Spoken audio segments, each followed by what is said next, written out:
All right, Outlaw Radio Live fans, we are live on the air with legendary East Coast producer Su-Preme. How you doing this evening? I'm good. I'm good, man. Peace, man. How you doing, man? I'm doing great, man. I'm doing great. I want to ask you, what made you decide to get into producing and DJing initially? Wow. All right. Well, I've been in the game a long time, so it's like I was in the game doing this before it was actually called hip hop. I think, So it was DJs back in the days. DJing guys had beat boxes, like a box, it was a Roland. You could find them now. It was a box making beats on this thing. And when I heard them, I was like, yo, that's what I want to do, I want one of those things. I want one of them things that make beats, And you know what? You most definitely got one of those things, and you went on to be doing some amazing work, man. Yeah. Legendary East Coast individual. Right. Yeah. So like I said, it's been a long time, and I've made some posts, and I've actually found one of those Roland drum machines, beatboxes, and I remember my first drum machine. My first drum machine was a Sensonic drum,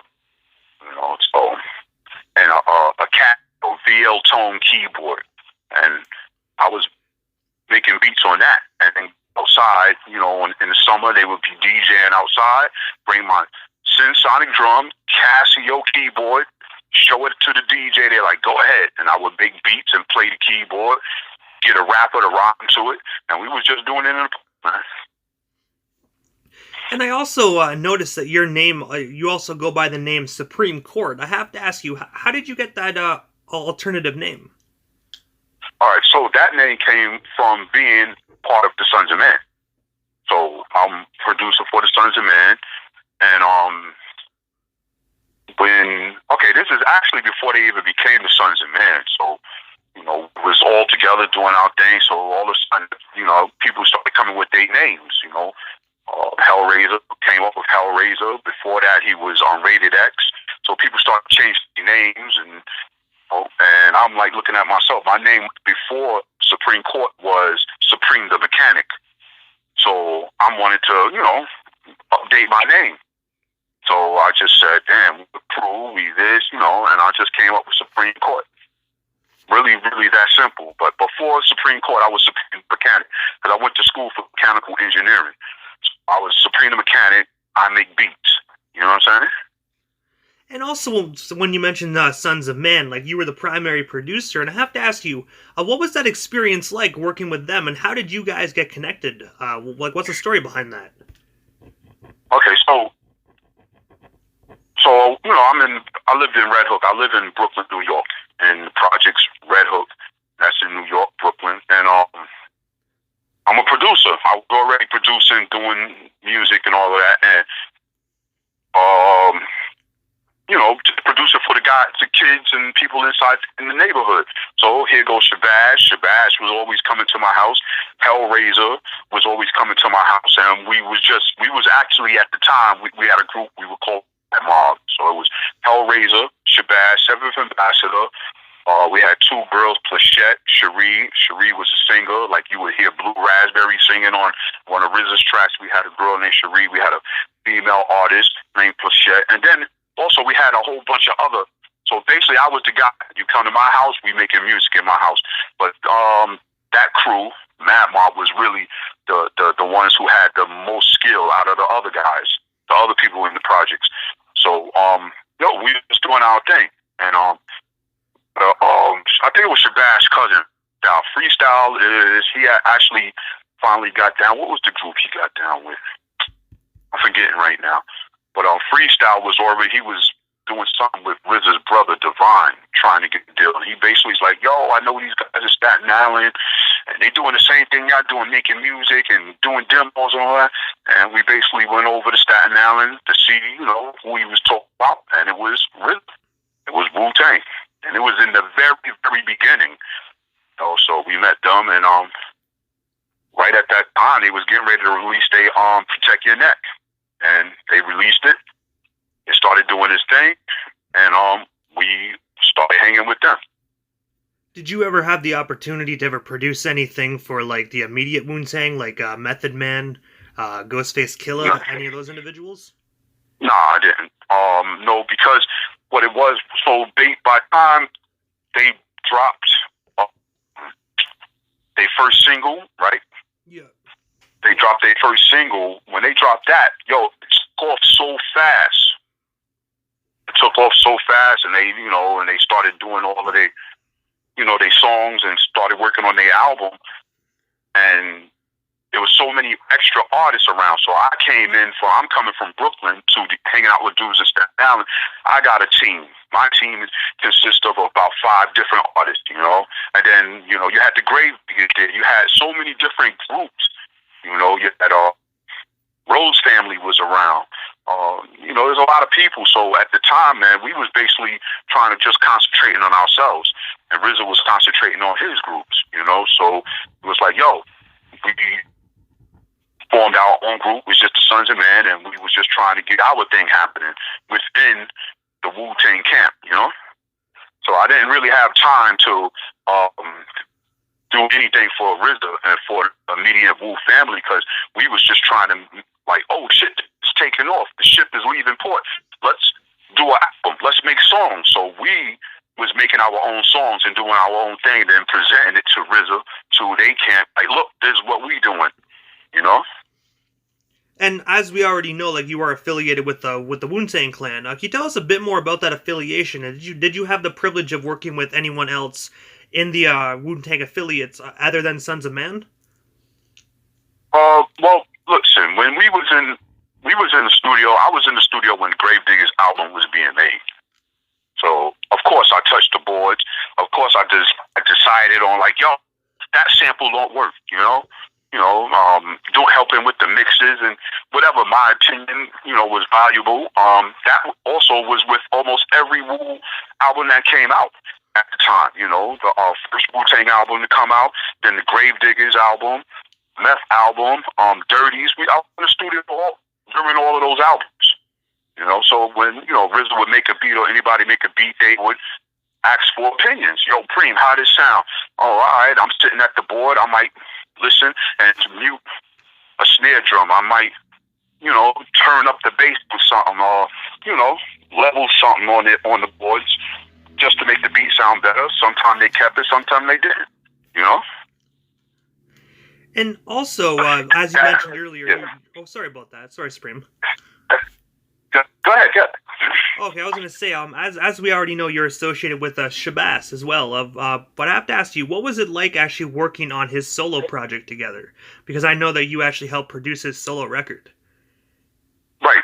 Well, like I said, at the time, we was with RZA, and we was always in the studio. We was in Firehouse Studio.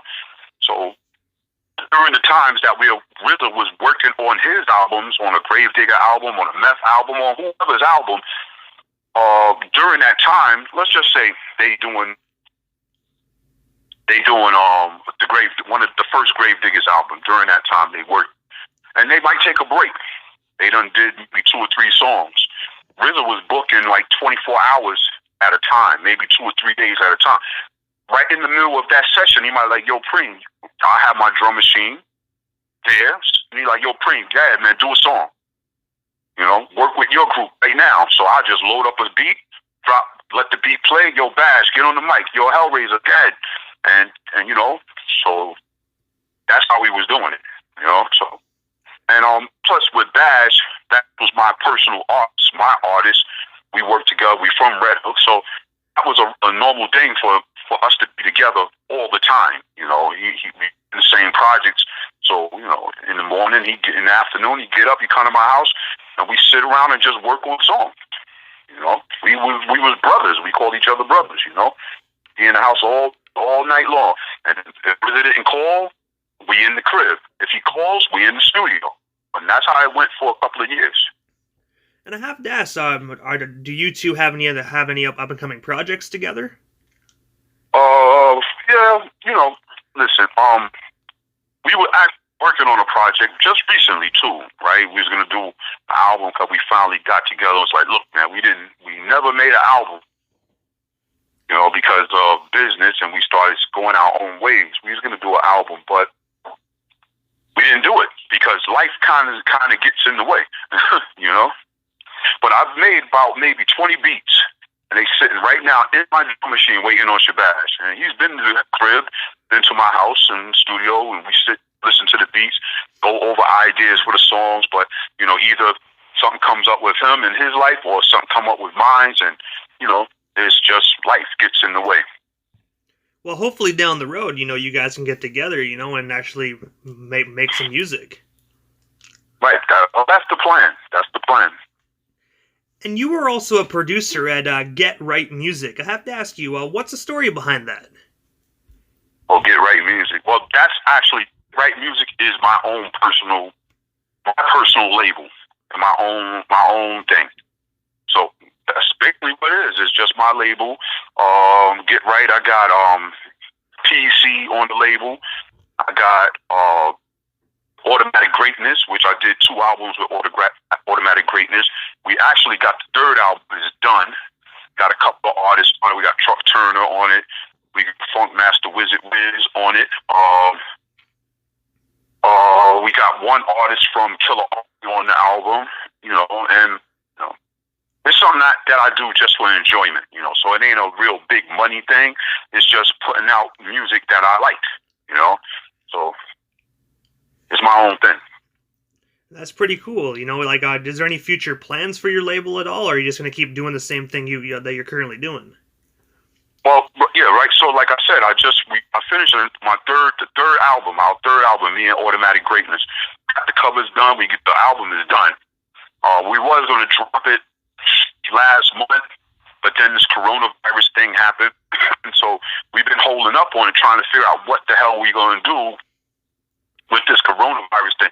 But in a way, I'm thinking, like, I'm home right now, and I'm like, man, I'm looking at the artwork. I'm like, you know what? I might as well put it out. If people is going to be on a quarantine and stuck in the house, maybe they might, want to hear some dope new hip hop, That's true. Most hardcore, Right. So I might just drop it. You might just go on the net next week and see it. It'll be on iTunes and be everywhere, Well, hopefully that happens, because this coronavirus is crazy all over the world, man. So I think we need some more hip-hop to actually brighten up our worlds. Yeah. Mm-hmm. And I also noticed that you have your own YouTube channel as well, called Su-Preme Wilder. Can you tell us a bit more about your YouTube channel and what kind of content do you currently have? Okay, so that channel came about because I'm drum machine, MPC, making beats online.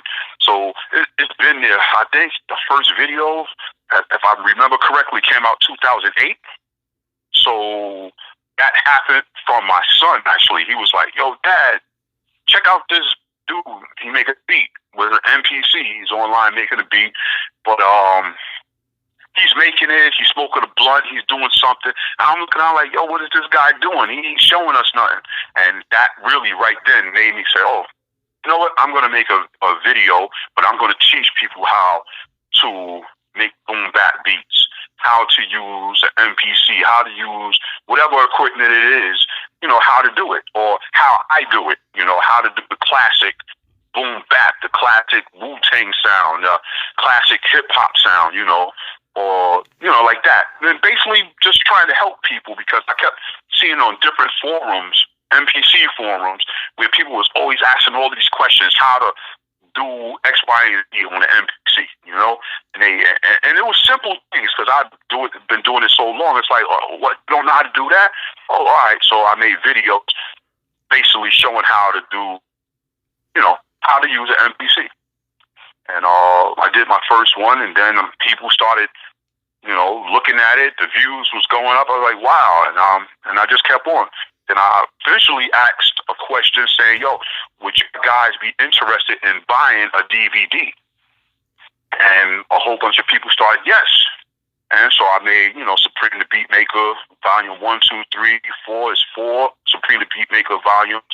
Then I got Su-Preme the Beatmaker, Su-Preme the Producer And that's the next level of making beats, like a professional level, a produced level. The first level is just learning how to make beats, is the beat maker. Then the producer level, which, you know, I would say it's a difference between a producer and a beat maker, you know. And, you know, I plan on making some more videos, but there's a lot of competition out now. But back when I made the DVDs and all that, it wasn't as much competition as it is now. I have to ask you, while we're on that topic, do you have any DVDs available? And if so, where can our listeners actually get themselves a few copies of those volumes?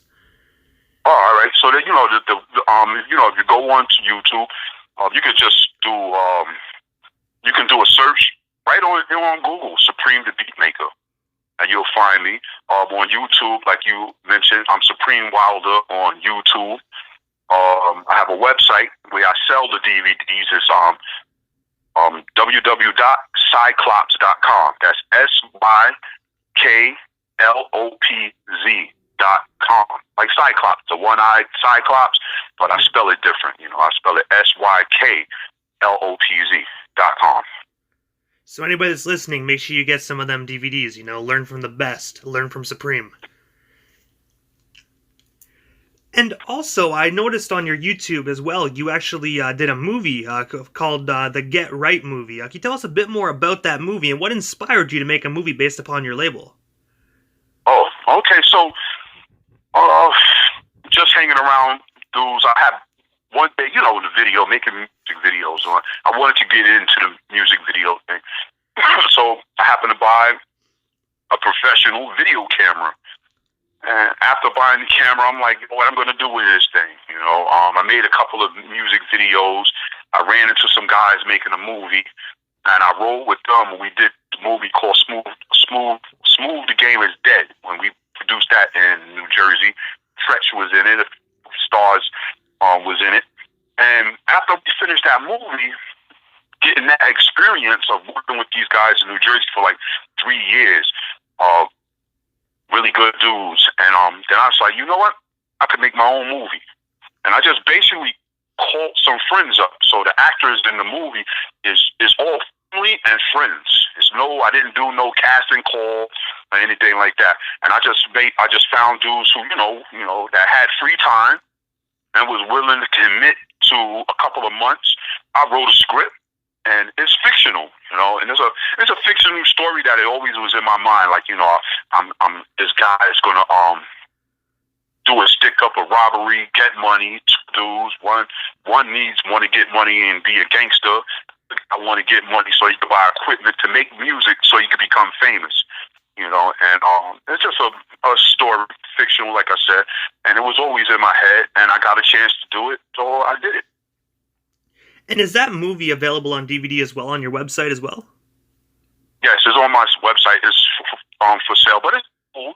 But thing about it, when I first put it out, right? A lot of people is probably too young. I don't know how the demographics of your audience, but there was a place called Blockbusters. You can actually go in and rent DVDs and rent VHS tapes from Blockbusters. So when I first put the movie out, I forget the year it came out. It was like 2010, I would say, or 9, something like that. When the movie originally came out, the movie was in Blockbusters. You know, I had it in Blockbusters. I had it in Target. Quite a few stores it was in. So you can just go in the store and go buy the movie. I remember people calling me on the phone. Yo, the movie is in Target. Yo, I see it in, you know, whatever, in Blockbusters, and you know, so now it's basically being sold on my website on Cyclops, Cyclops.com. Yeah, when you brought up Blockbuster, we had a Blockbuster down here as well, but we here in Canada, we had a Jumbo Video that was pretty much like the Canadian version of Blockbuster. I missed that place, man. Yeah, man. Those places was kind of cool because you go in there and you hang out for a little while. If you didn't really know what movie you was going to get, you could stay in there, you could hang out in there for at least almost 30 minutes to an hour just looking around, you know? Oh, yeah, most definitely. Here in the Jumbo Video here in Canada, they gave you free popcorn as well when you actually going for your movie. So you get a free bag of popcorn and whatnot for your movie. Man, I miss All right, that's cool. That's cool. And also, I saw that you were in a Wu-Tang Clan documentary as well. I have to ask you, how does it feel knowing that you are now immortalized on film in that documentary? Wow. Yeah, man. That okay, so you're talking about the Wu-Tang one that with the clan, right? Yes. Yeah, so it's funny because like I said, I was with them all the time back in the beginning. And we always had a video camera. Someone had a video camera, and I used to run around and act like I was doing interviews with the clan and act like the clown, just have fun because I was enjoying life. And so this documentary comes out with the clan and all of that stuff. I knew about it. I knew it came out. I didn't have time to watch it. I'm working, doing whatever, and I'm on Facebook. And somebody texted me and said, "Yo, Preme, I seen you in the Wu-Tang, what's that called? Mics and Men." I'm like, "What?" I'm like, "Me? I'm in it." I'm like, "How the fuck I get in it?" I don't remember nobody, saying, "Preme, you're going to be in it," or anything like that. Then I was like, nobody filmed me, so how could I be in it? Then I was like, I remember all them times there was video cameras around, right? But if I said, what part? The guy told me what part, and as soon as I seen it, I was, damn. I'm really, really happy, and that they remembered me and looked out, and I know Rizzo had to sit there and look and say, "Oh, there go Preme, use that footage right there," So that's kind of cool. You know what I'm saying? That's cool. And then, like as soon as I seen it, maybe an hour later after I looked at it on Facebook, make no comments, and then the guy was just messaging me, telling me where to look. My phone started ringing. "Yo, Preme, you in the movie, yo?" And I'm like, "Yo, that's cool." And that's really cool that after all these years, no matter how big these individuals get, they actually remember the other people that really did help throughout the beginning, man. So that's actually really cool on their behalf. Yeah, and that's the thing, that's the thing that makes it, in the end, it makes it all worth it. So, of course, the music business has its ups and downs. It has its horror stories.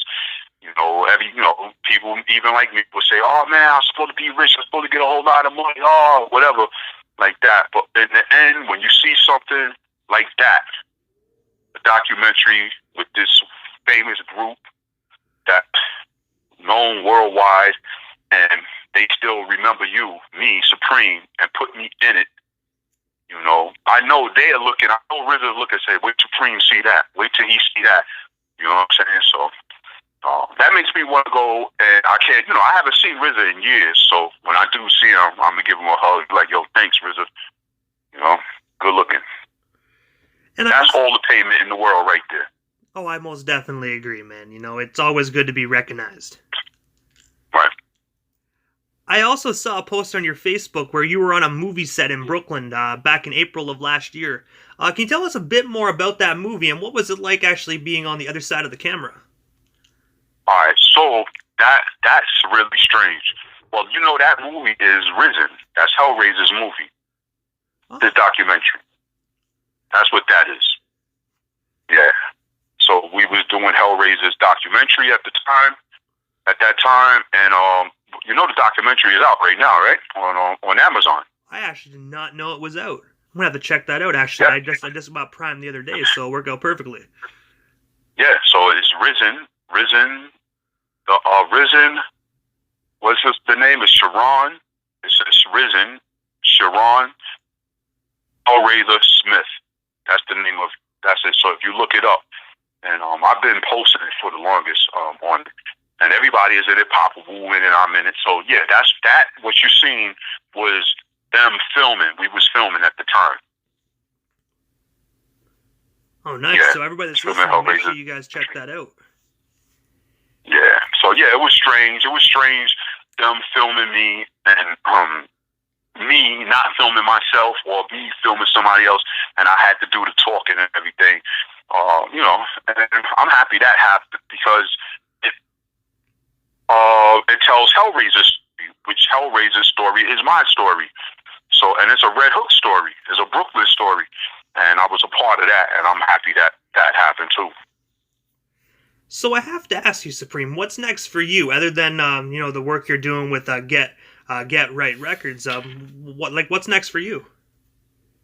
Well, that's a good question. So, like, okay, so I got Get Right Records, I got Cyclops, and you know, different things, right, the YouTube videos and everything. So, each time those things happen, that's just a different time in my life when I'm reinventing myself, like trying to figure out what else could Su-Preme do, what else can I do, or how can I do whatever I know how to do. So those are just different levels of me. So right now, that's where I'm at now. I'm in a new, rediscovering myself, reinventing myself right now. So where I'm going, this is the first time in a long time I don't know exactly where I'm going. You know what I'm saying? Because I have all of the skills to do what I want. I know how to make movies. I know how to do websites. I know how to make apps. I know how to, a lot of things. I have the experience, all of these years of experience. It's just now I have to repackage myself and my ideas and, put it. And that's true. I agree with that. Yeah. So, I got my son. My son is here. So he does music videos, and he's young. And so in a way, I'm looking at young artists, not through him, like I'm senior, look at both of the company and saying, look, let's move this way, that way. But the business have changed so much from my era now, so it's kind of hard to pick out the new artists because I'm not really a trap artist. You know what I'm saying? And but there's a few artists that I do have that's around me that's young that actually can rap to a boom bap, half boom bap, trap or whatever, some kind of new era music, whatever like that. But the thing I find now is the younger people aren't as dedicated as when I came up, and it's, I would say, I couldn't even say that it's the truth, because Shabash and Hellraiser and them, they were different than the average in my neighborhood. They were more dedicated than some of the other artists that was coming by. So what I'm trying to say is, you got to find an artist or somebody that's going to be dedicated. When you say, yo, I need you to come to the house and work, we're going to do a photo shoot, we're going to do a video, we're going to go and promote your record, we're going to do a show in a little venue where it might just be 10 people, we're going to put some footwork in, we're going to, like that. If you can find somebody that's willing to stick around for 6 to a year to really grind hard and do and put in the real work, to find that kind of person is really hard to find. I most definitely agree, because the internet nowadays really makes it easy for everybody to be a rapper, and it's right. sad because a lot of people just want to go on SoundCloud and just turn on a microphone and rap, so it is right. really hard, but. Right, but see, the thing is, it's so many people doing the same thing. You just make a song, throw it online, make a song, whatever. And what I find is, then you'll see the guys that blow up, right? They blow up. The ones who actually blow up, they have a team behind them that makes that happen, and then sometimes it's accident. So that's what I'm trying to say. It's hard to tell what's going to blow, what's going to pop, what people like, because so there's a group that my son did a music video for. They're called the Underachievers, right? And they famous now. Underachievers. They made a video called, the first video they made was Herb Shuttles, right? Yeah. So my son found these guys. They in Flatbush. They part hang around the Flatbush zombies and stuff like that. So my son finds these guys, nobodies. And he goes shoot a video for him, which is Herb Shuttles. I took him to go shoot the video. He's like, "Yo, Dad, come meet these guys. These guys got it. They got it." And I'm like, listen, I'm like, what the hell? Then somebody, I listen, I'm like, he's like, yo, they the thing. I'm like, but I couldn't understand. They kicking knowledge, they doing, but the way they was doing it, I couldn't really get it. That video came out. Right now, that video is like almost 50 million views. Holy. And they famous. And I remember when the video first dropped, one of my dudes that's like my age from my era called me on the phone. It's like, yo, Preme, that's your son made that video? Because our name is on the in the credits, and so it's our company. So he's like, yo, you better sign that group, man. Keep that group. I'm like, why? He said, yo, they the new Sonz of Man. I'm like, what? I don't hear. He said, yo, Preme, man, I'm telling you, man, keep that group. Sign them up. Help them. I'm like, whatever. And that video went to 1 million views. Kept on. Now they got management. They all over the place, And they really, really good dudes, And even though they famous, they still come back to us. They get videos. We probably did 5 videos for them, And one, this is Ak. He's one of the artists, right?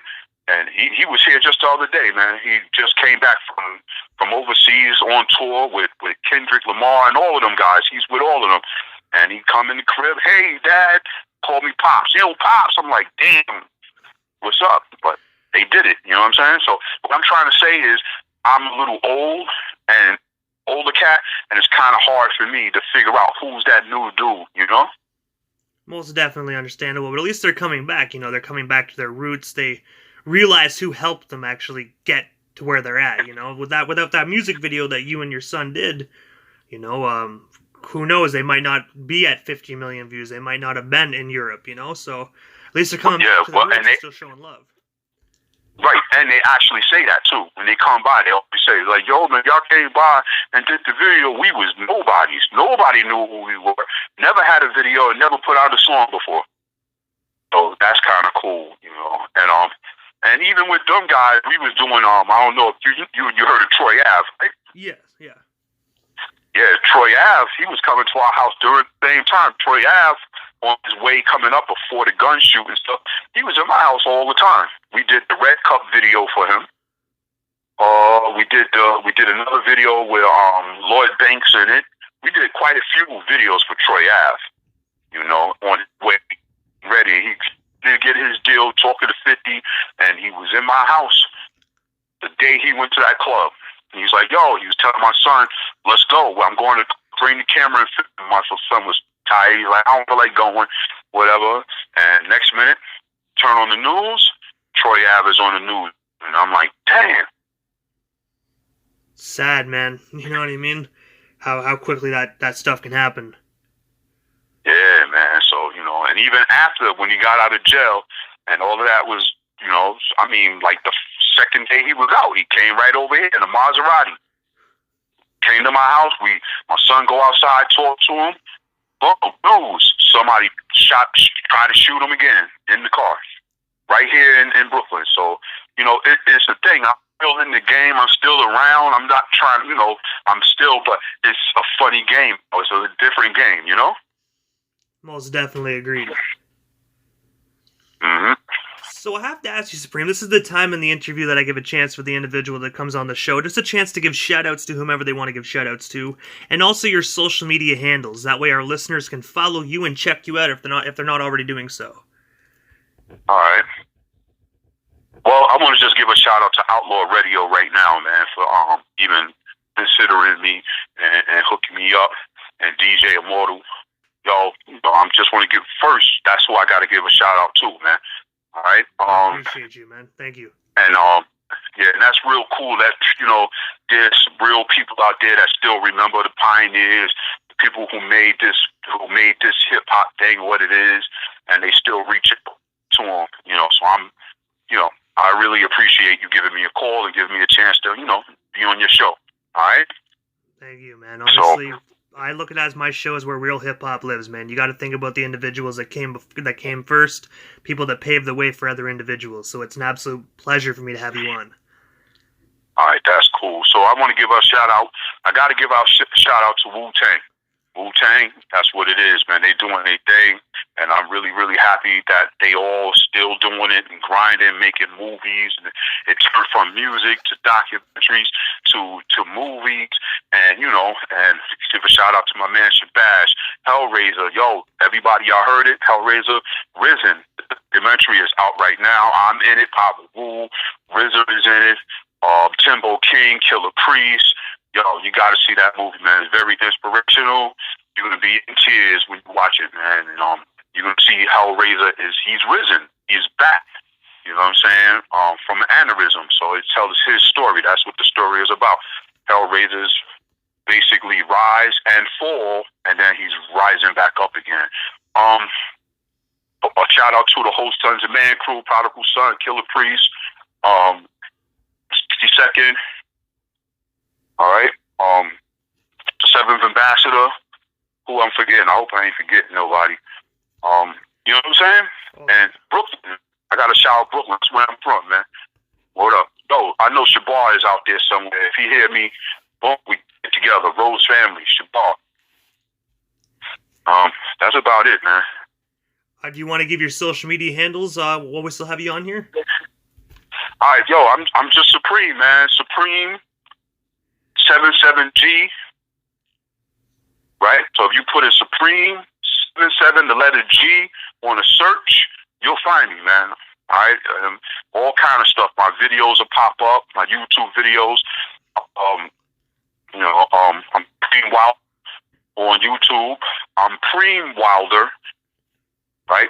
Preme Wilder on Facebook. Yo, man, on Facebook. I talk to everybody on Facebook, man. I cause trouble. I try to make people think. I don't mind if anybody argue with me. I still make beats. I still sell beats. I'm still in the game. So. I gotta say, Su-Preme, thank you so much for coming up on the show, man. It was an absolute honor and most definitely a privilege. And I'm looking forward to hearing some of the artists' new music. All right, cool. I'll keep you, I'm going to keep you in the loop, bro. Most definitely. Thank you so much, Su-Preme. All right, yo, peace, man. Peace.